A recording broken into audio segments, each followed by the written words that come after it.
Hey there, Alfredo here, and today we're going to cover basically kind of a summary of all the points that we covered in the previous episodes and videos, just for us to then unify everything all together. So, in our previous videos, we covered what is ICP, what is a UVP, and how to structure the messaging. Now, taking all of these three together, I came up with a practical example. Let's just imagine we have a software that helps accounting for startups. Okay, simple as that. Now, let's start with the first step, ICP. ICP basically is going to be people related to accounting, finance. I just wrote CFOs for simplicity, but accounting, finance, it's going to be companies that are probably between 1 to 50 employees, have been in business just for a couple years, no more than that because they're startups. Um, and in general, we're only going to contact, of course, people in accounting and finance space. Now, moving forward to the UVP, I just came up with what does this product, what does this software provide to its clients? So it makes them save money on taxes because they could have like some kind of tax optimization. They could basically some costs are like deductible because they're business expenses and so on and so on. Especially when you give employee cards to people. Now, make company more lean because if you're optimized, startups have to be more lean, meaning that they're not they don't have too many burdens of subscriptions, of commitments, of like yearly contracts, such as an enterprise would have. And then our other UVP is specialized in startups. This means that if anybody had to pick between two accounting softwares, one is let's say generic, and another one is tailor made for startups, then they would probably go for us. Now, in terms of messaging, what I simply did was I followed a very simple structure. So it's just hey first name, hi first name. I realized that a lot of startups lose margins because of low tax optimization. And bear in mind that this is for the people related to the accounting finance world. So they are familiar with this kind of terminology, let's say. Like this kind of message wouldn't resonate with somebody in marketing, let's say. So the question is, do you currently track all team expenses at company name or feel that there's room for improvement? So now the purpose of this is basically getting them to think. If you manage to spark curiosity, spark thoughts, spark anything in your messaging, you already put yourself with a foot in the door, which is really good. Now, messaging wise for step two, I don't want to say, hey, quick nudge, hey, just a follow up, and all that kind of rubbish, let's say.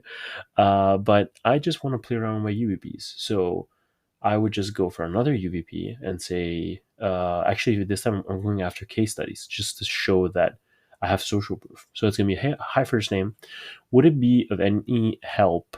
Actually, here's just a typo, but would it be of any help if I shared how X Corp and Y Corp saved $50,000 in just 3 months?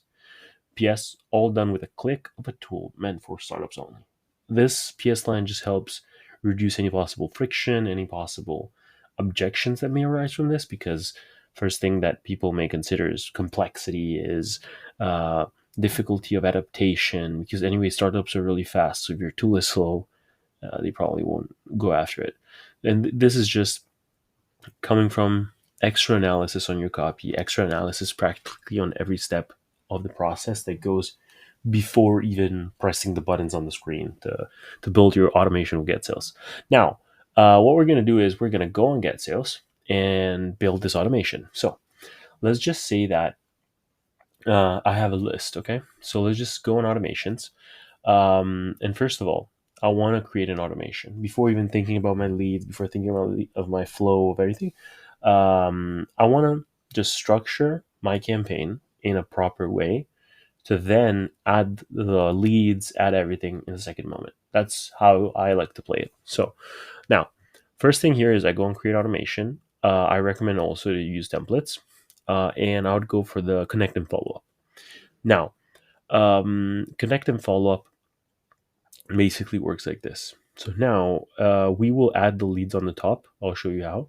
But now we just want to send a connection request, wait for X amount of days, and if they don't reply, we just withdraw request, which helps us a lot because if you go above 500, it will reduce your health score. As you can see here, I'll just show you. As you can see, there is a point here. Your network size, no, this is not it. there is another one related to the fact of it usually pops up when you have that issue, but when you have more than 500 pending requests, it hurts your account. So now, let's go on build. Now I want to send actually a blank request just because I could get better open rates. Better acceptance rates. And then I'll just wait for a connection. So um, this is just going to wait an extra day after the accept the request. I could also add. I usually like to add at least like 2 days or three, just because they kind of like forget that I followed them just for the purpose of selling, which is really helpful. It kind of slows down your process at the beginning, but then is really helpful because you want to seem as human as possible. So now for the text part, we'll just get the presentation. So let me just do this. Okay. Oh, okay. Cool. Now let me do this. Okay. Hi, first name. I realized that a lot of startups would wondering for text optimization, and then here it is. Wait, let me just do this. Clear some stuff. Okay. Just Canva.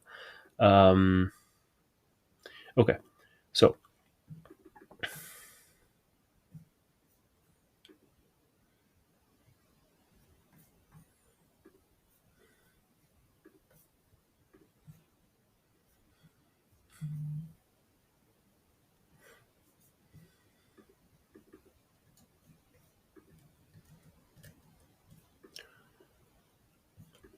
okay, so now let's go back to the presentation and we'll just copy the message that we wanted to send. Let's just copy this and then we just paste it here. Perfect. As you can see, I mapped them correctly so that basically the fields are perfect. Now, there's an option to send always, but I would not recommend it just because it loses your human touch. Because if a lead is already sparking a conversation with you, or just started to saying like hi Alfredo, as soon as they accepted your connection request, you could, but you may risk that if they ask you something and then you're just replying with the auto reply, it may make them realize that you're not human. So I'll just go like this. Then I'll just save changes. Now, here, what you can do is you can also basically um, add another step to send another message. So what we want to do is we want to send message, and then we want to paste this other one. Perfect. Okay. Now, important here is that if we don't put a wait in the middle, it will send both at the same time. So here, what you want to do is you can either do it directly in this, but just to have a better graphic interface, I want to do this. So I just want to do time delay, and I want to do, let's say, 5 days. Create. Boom. So then here I have like a proper understanding of my flow, and it will automatically like interrupt the flow if anybody replies at any given moment. Okay. So now next step, it saves everything in automatic. There is no save button, so that's cool. The only important thing to save is save changes at every single node, let's say. Now, add sender profiles. I'll just switch on mine. Add contacts. So now let's just add contact. You could add them from basically anything.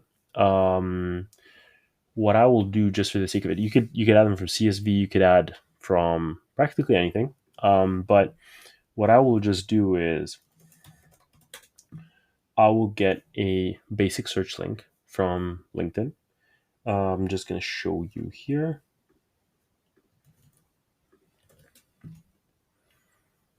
Of course, this works better with Sales Navigator or even just by scraping leads.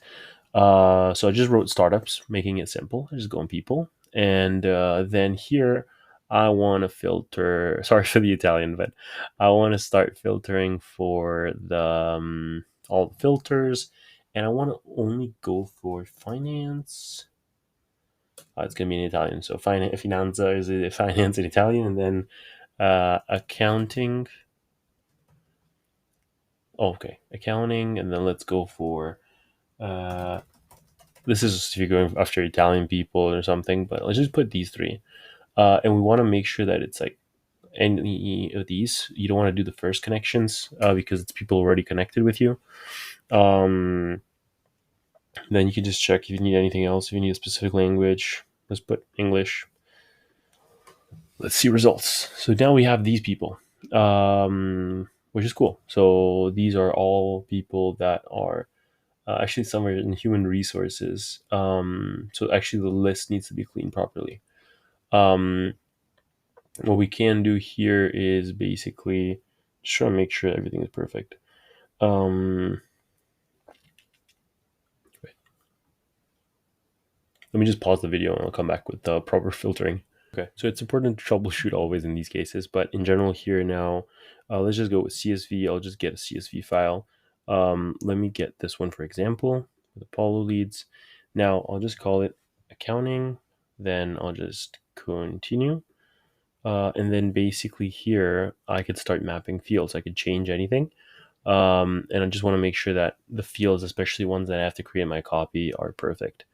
I'll give you an example. So message about post, like this is a custom variable I have for my other campaign. I'll show you how to create any custom variable for your own copy as well. So now you just create import. It will take a few seconds / minutes depending on how it go, like how big is the list, but it will always update you here, which is cool. Now, once it's ready, your campaign is ready because then the last step is basically to launch it. Because you can run a final check, just making sure everything is correct. But then you'll also start seeing your leads here in what they call a segment. So basically, a segment is like where your whole, let's say, lead list just flows into the automation. I just want to show you as a final thing. Here in settings, you can create custom variables. I'm just checking where I can find it. Custom fields. There it is. And now here you can create any custom field. So it could be like something about them. And then just create. You just have to put underscores everywhere. Perfect. Now you created it, and now you could use it in your copy. So now if we go back to automation, the one we made, let's just go to build. As you can see, we already have in the contact section this first contact called Paul. And it's slowly going to import more and more. Now, let's just see this new custom variable we created. If you could see here on the right, we have basically insert variables, and now we have here something about them. There's a new variable we created.